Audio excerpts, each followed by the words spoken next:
Ukrainian forces have retaken more than 2,500 square kilometers of territory in the northeast of the country in just 3 days, a significant setback for Russia. So, is this a turning point in the conflict, and how will Moscow respond? And also in today's discussion, we will address the European Commission's proposed emergency measures aimed at quelling a growing energy crisis that is rattling the continent. European leaders doubt Iran's intention to revive the 2015 agreement, a charge Iran denies. So is that deal still possible?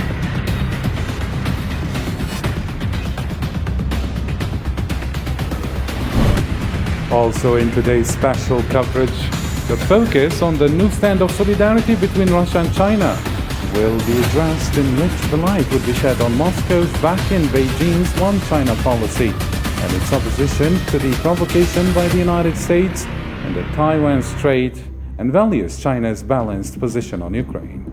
This is All 24 News special coverage.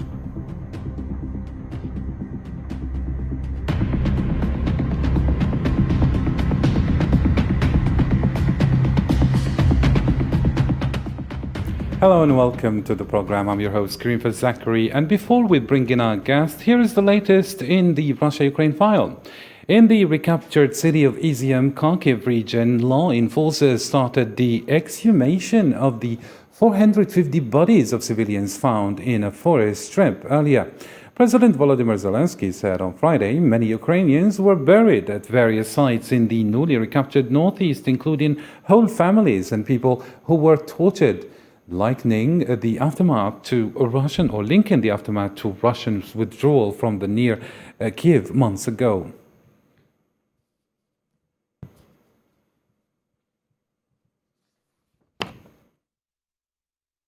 Today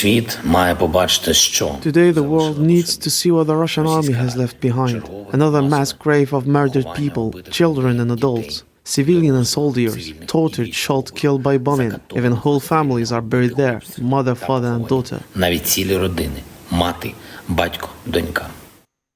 All right, let's bring in our guest. Joining me live is Adam Roosevelt, a national security expert, foreign affairs analyst, military strategist and political analyst from the US, as well as Mr. James M. Dorsey, a geopolitical analyst and senior fellow at Middle East Institute and US from Singapore.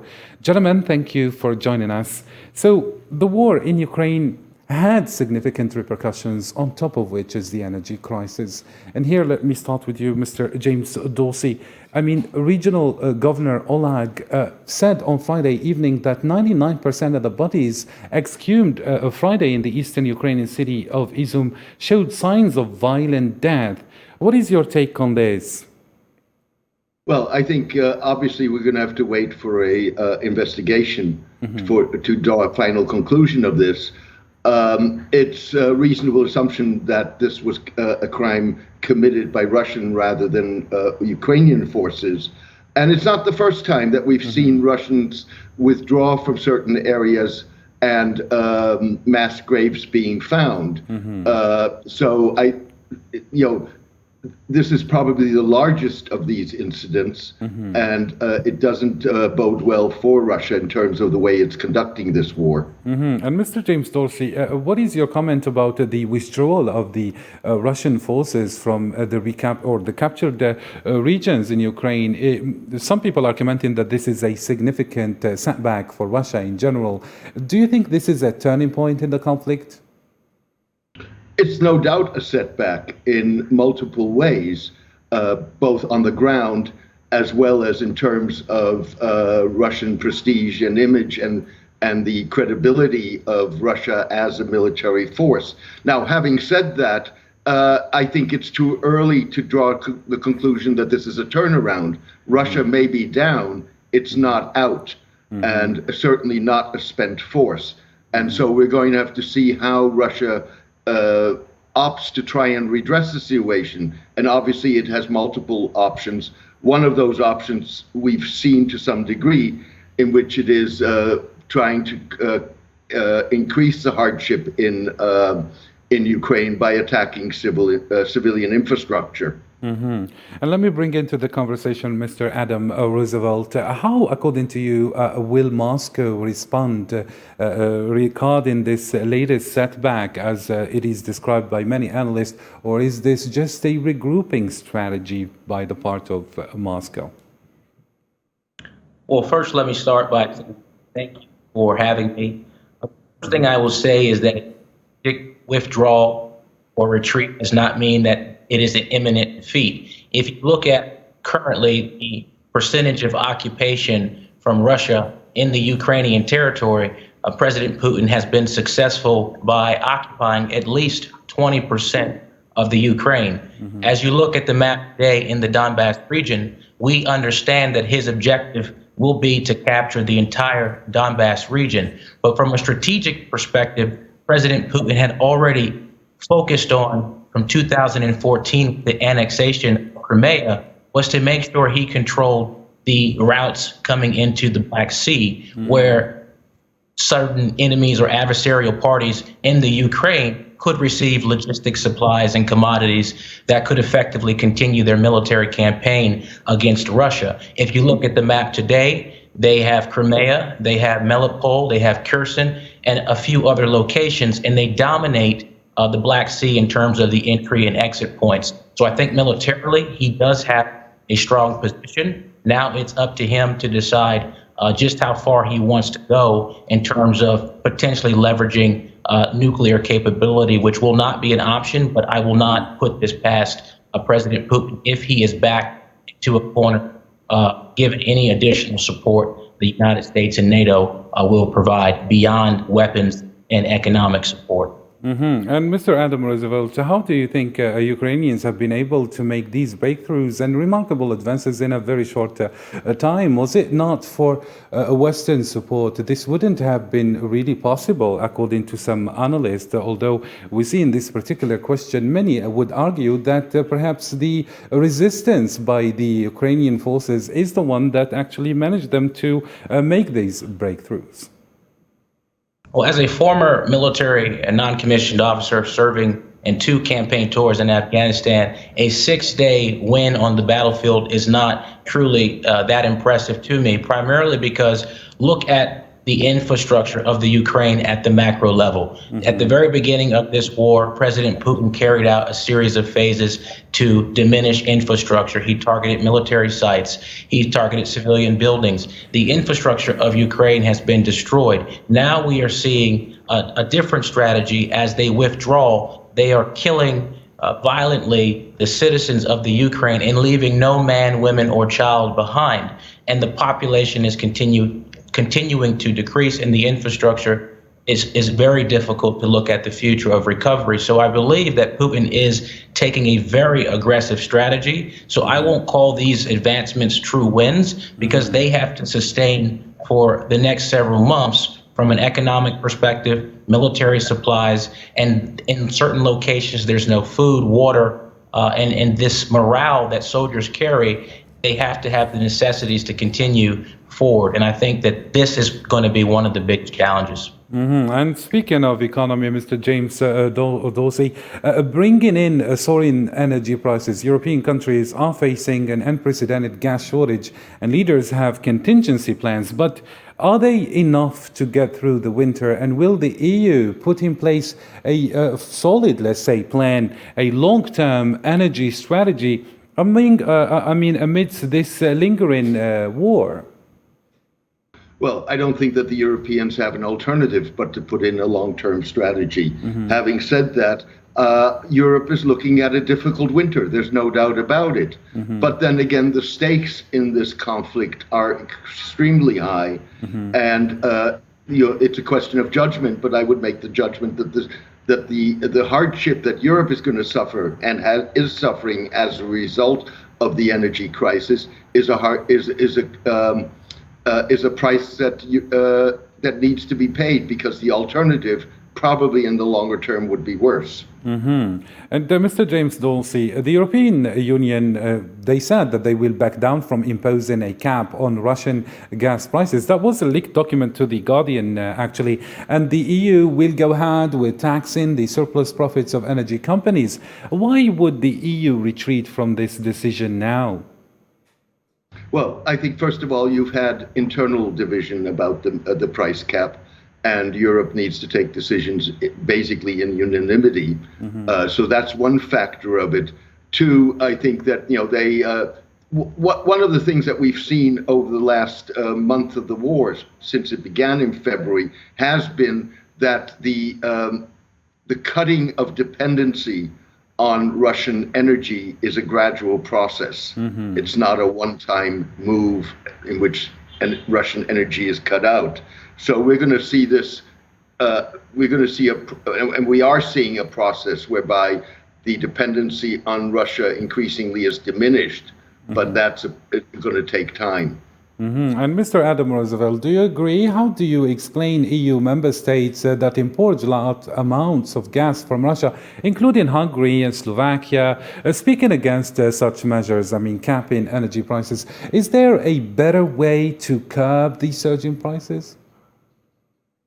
Well, let me first start by stating that with the fact that the Russia-Ukraine war, this has changed the way we trade. It has changed the way we look at the dependencies. But the reality is that we need oil, we need energy, and our community, our people in the United States and in the European Union are suffering. The consumer price index is a direct correlation of that, and those folks at the lowest level will be hurting first. The only way forward right now, and I believe this was already attempted from President Biden, was to go to the Kingdom of Saudi Arabia, who is the de facto leader of OPEC and OPEC Plus, and attempt to get support to increase the output of oil. Now, we know that that will not happen. So the United States, prior to that, in concert with the European Union, we're looking at other countries, Venezuela, Iran, in order to effectively look at increasing the trade relations specifically to combat inflation and looking for new energy resources.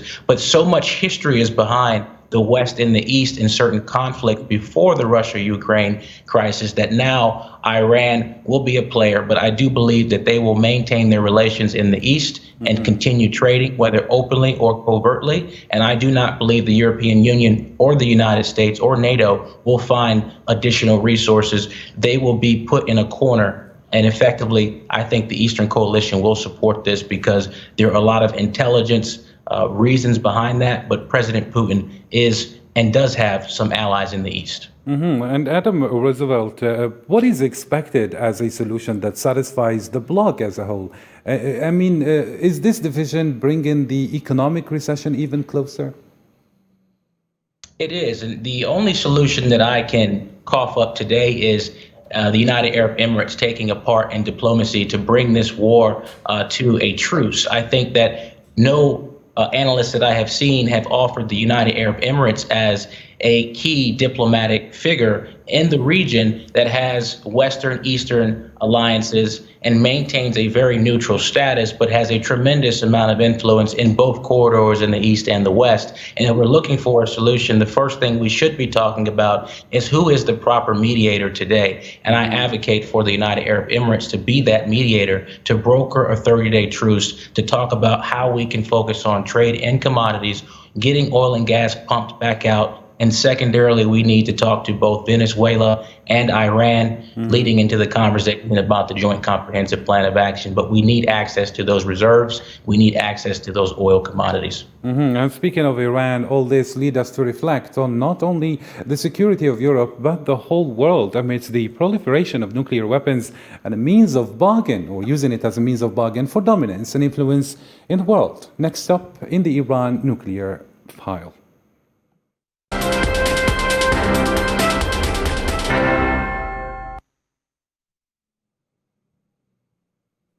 So, as announced, here's the latest on this file. Iranian President Ibrahim Raisi told the US sanctions on his country must be lifted to reach a nuclear agreement. Ibrahim Raisi added that there must be guarantees established to ensure a lasting removal of US sanctions. And the Iranian president said that the removal of sanctions should be accompanied with the resolution of safeguards. There are some political and baseless accusations against the Islamic Republic of Iran when it comes to safeguard issues.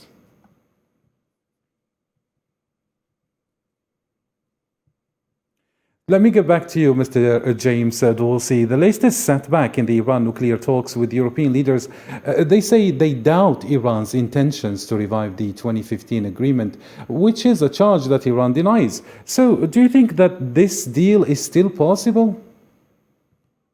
I think at this point, both parties, with other words, the United States and Iran, have an interest in postponing a conclusion of a deal till late November at the earliest.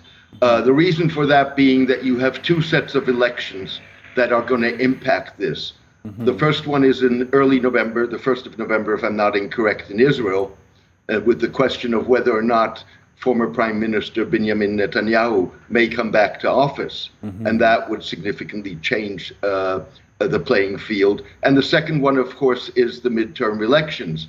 Now, from the US perspective, the deal with Iran is a very controversial deal, and therefore it may very well be that the administration feels more comfortable once it's clear what the outcome is from the midterm elections, which may or may not go in the administration's favor.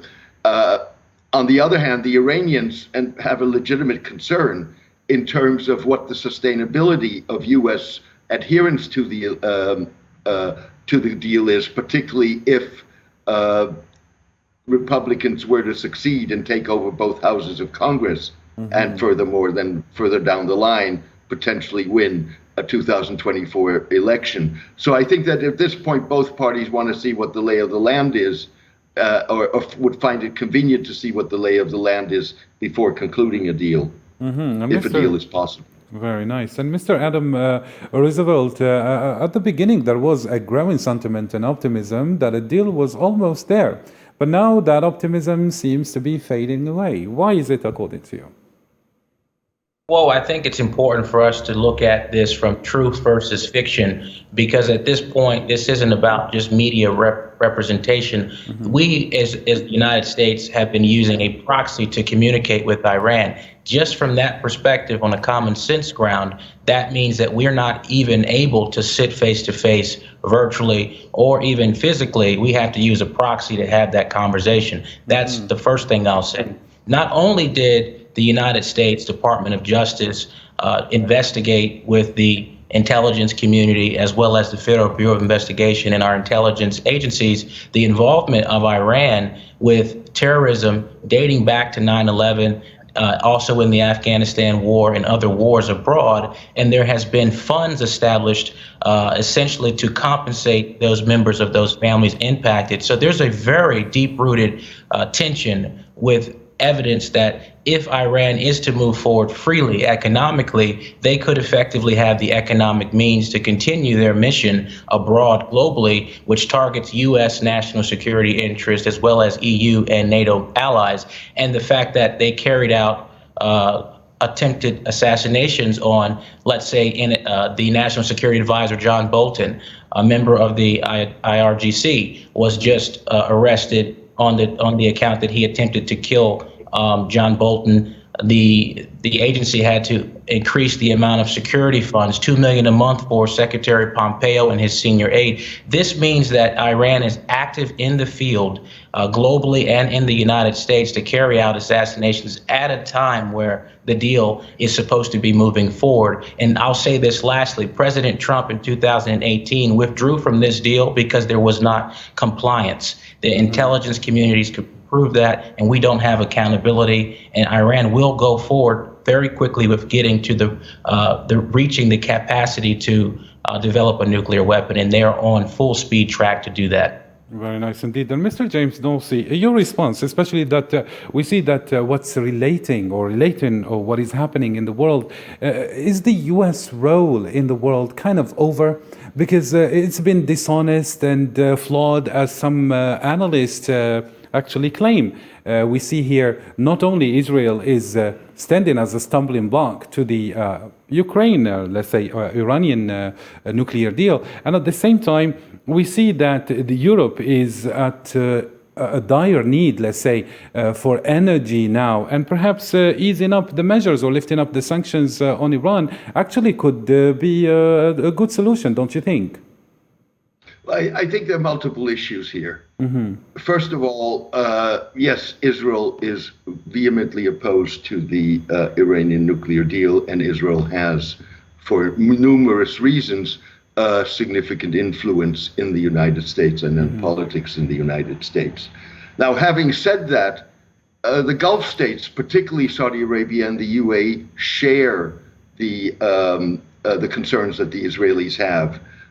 And those concerns are not only with regard to the nuclear issue, but maybe even more so to the alliances and the support that Iran gives to non-state actors and militias in multiple Arab countries, and of course the ballistic missile program. The difference between the Gulf states and the Israelis on this is that Israel and Iran are engaged in what amounts to a covert war that is being fought out in cyberspace. It's being fought out in Syria, and it's being fought out in Iran itself.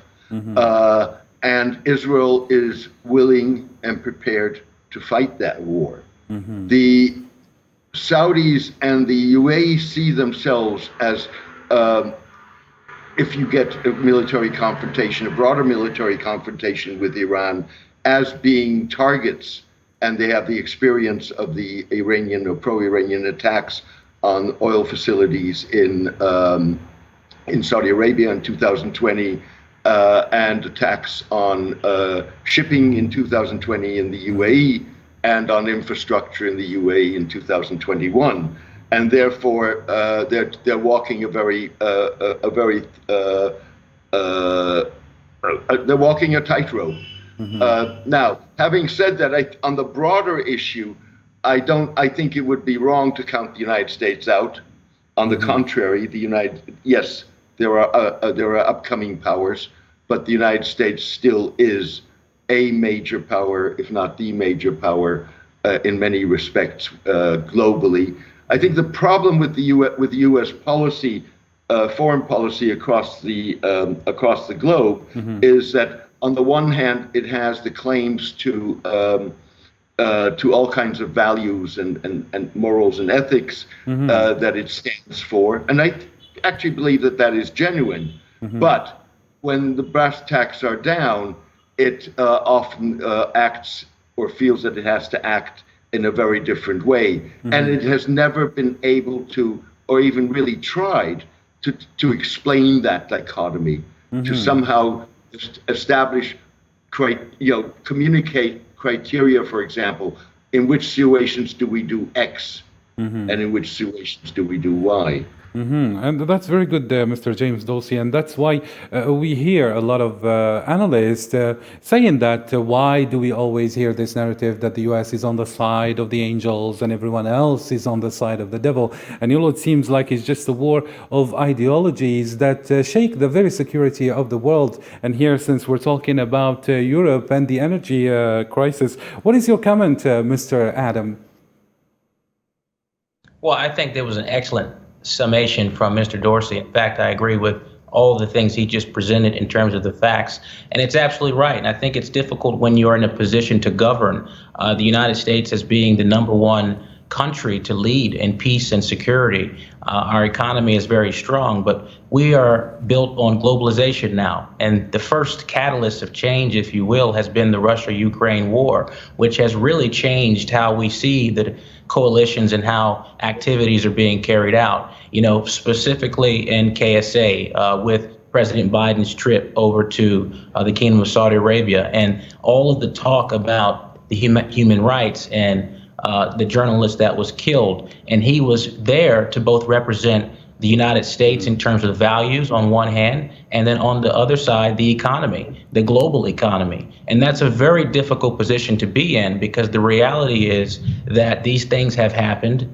You do not have full control over the globe, even if you are the United States. This is the West and this is the East. And the reality on the ground is that these coalitions are becoming more broken from an East-West perspective. And I'm starting to see this particularly in the Middle East. But I will say in conclusion, I think that the United Arab Emirates is, again, the voice that should be heard, the leading diplomat in current today, and how geopolitics is shaping out. And I think that they could contribute to a much more diplomatic global relation currently.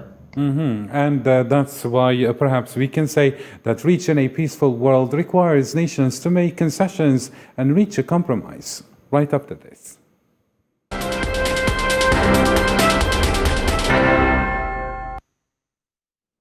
So I invite you, dear viewers and dear analysts, to follow the latest. Leaders of the Shanghai Cooperation Organization, including from India, Pakistan, Iran, and 4 Central Asian countries, have convened in the city of Samarkand in Uzbekistan, which has seen a flurry of high-level talks, including the first face-to-face meeting between Xi Jinping and Vladimir Putin. Let's follow.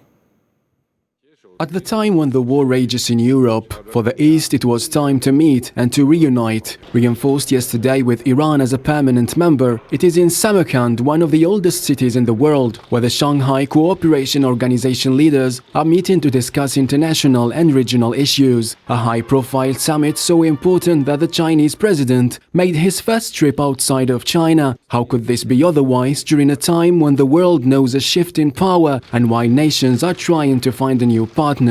And when the Russian president made an appearance with his Chinese counterpart, the world has seen the first physical meeting after the war in Ukraine between the two leaders directly involved in fighting a united front to counterbalance the United States and its allies.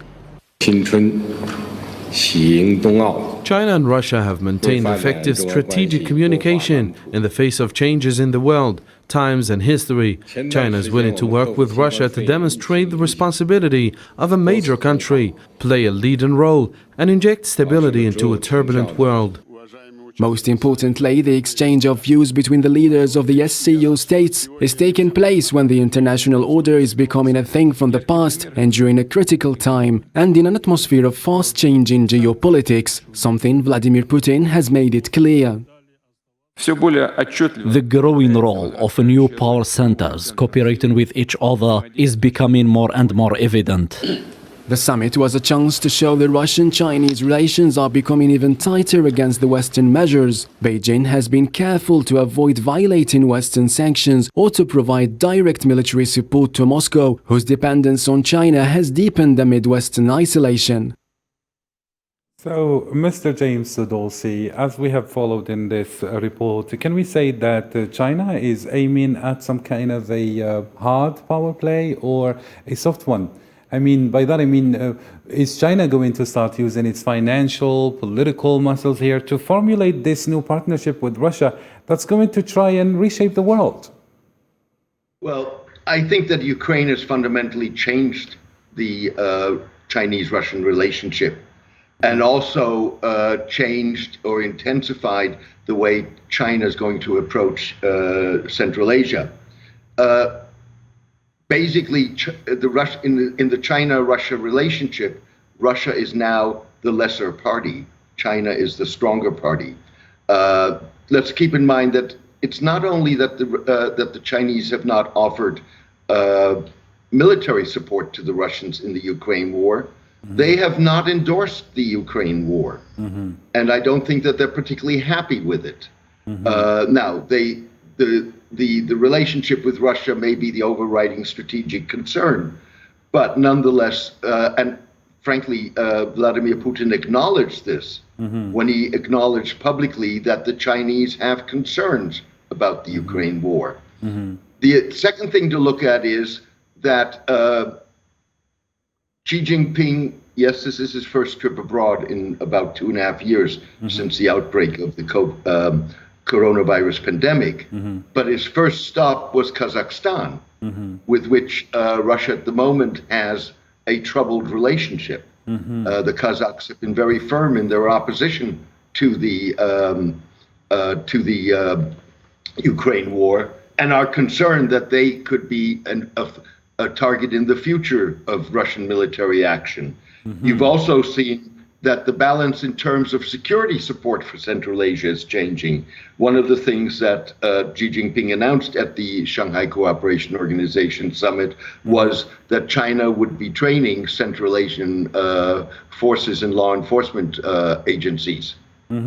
But bringing in Russia at this particular moment in having this, let's say, at least regional order, not to exaggerate and say world order, Russia right now is under a tremendous amount of pressure and I mean, it welcomes any kind of support that it gets. But if China truly does back up Russia, doesn't it expose itself, Mr. James Dulcie? Well, I think that in terms of how the Russians envision a new world order and how the Chinese envision a new world order are two different things. Russia truly wants a new world order. China wants a rebalancing of power in the existing world order, but may feel increasingly the way that U.S.-Chinese relations are developing that may not be possible. And it has put, over a number of years now, building blocks in place that would make a Chinese-led order possible if those institutions and building blocks are deepened and strengthened. Let's keep in mind that the Shanghai Cooperation Organization at this moment is an organization that focuses on fighting terrorism, degrees of economic cooperation. But in terms of its institutionalization and in terms of the relationships between the various members, it's got a far way to go. And Mr. Adam Roosevelt, Moscow is going, as we said, to welcome any kind of support it gets. But in this particular time, it seems that the cost is going to be slightly too high. Here, Russia is used to being, let's say, the main power. But here, it feels like as though it's going to be a junior partner compared to China. How do you see this yourself, Mr. Adam Roosevelt?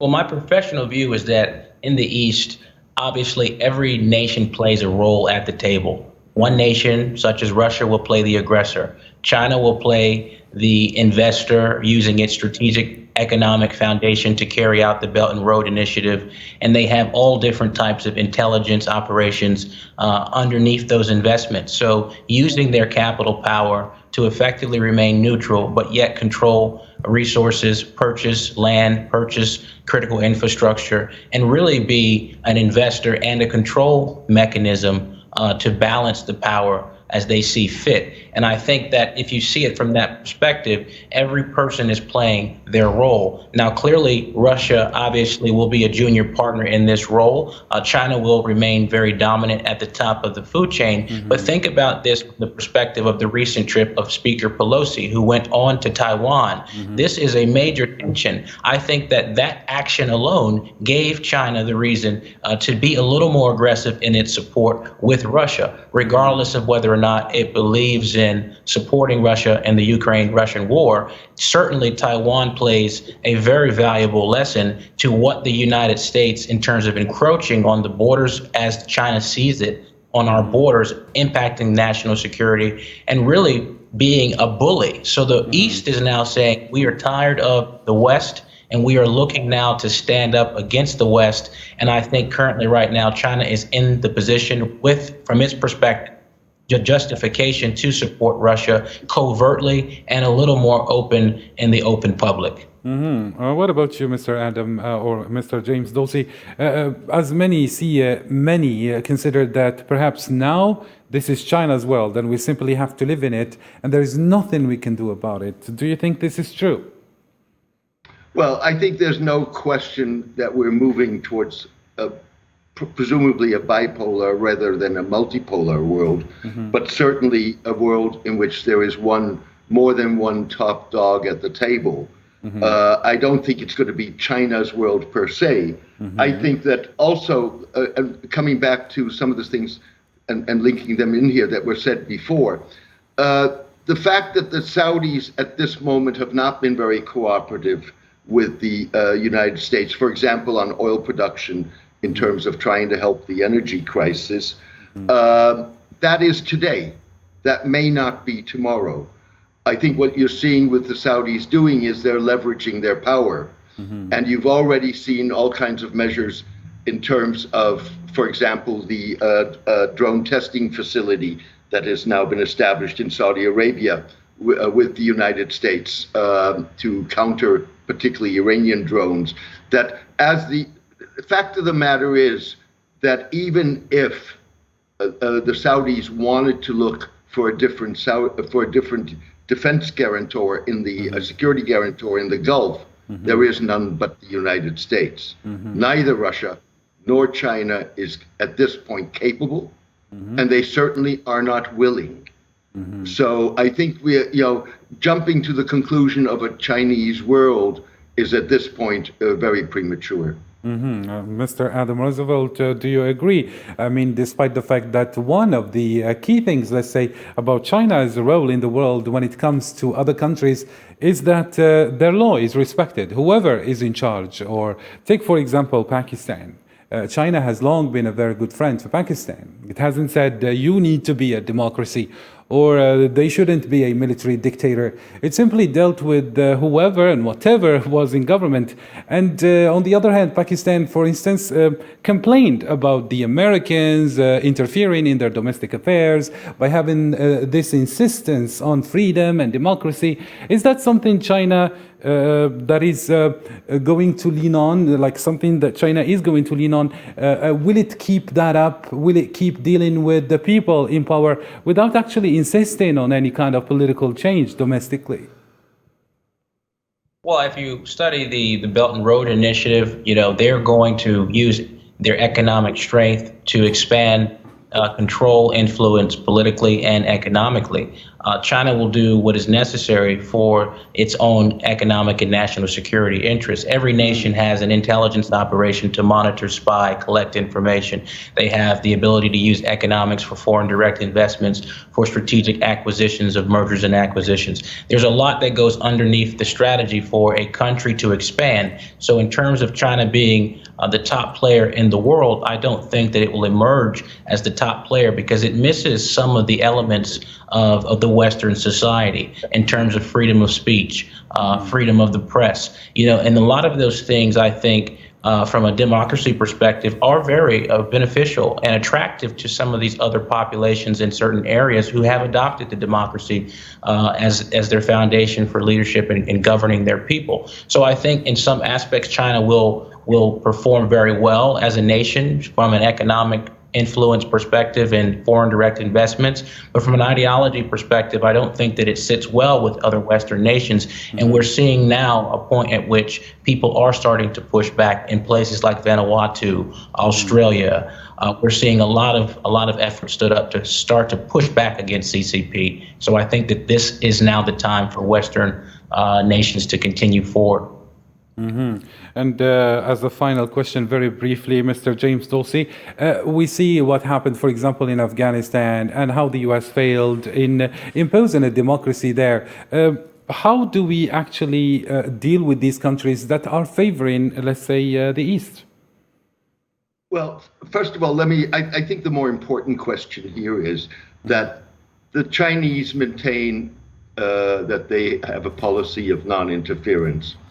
Even if that were so, and I'll come back to that in a second, fact of the matter is that as Chinese interests enlarge and multiply, they're going to have a greater interest in what happens in all kinds of countries.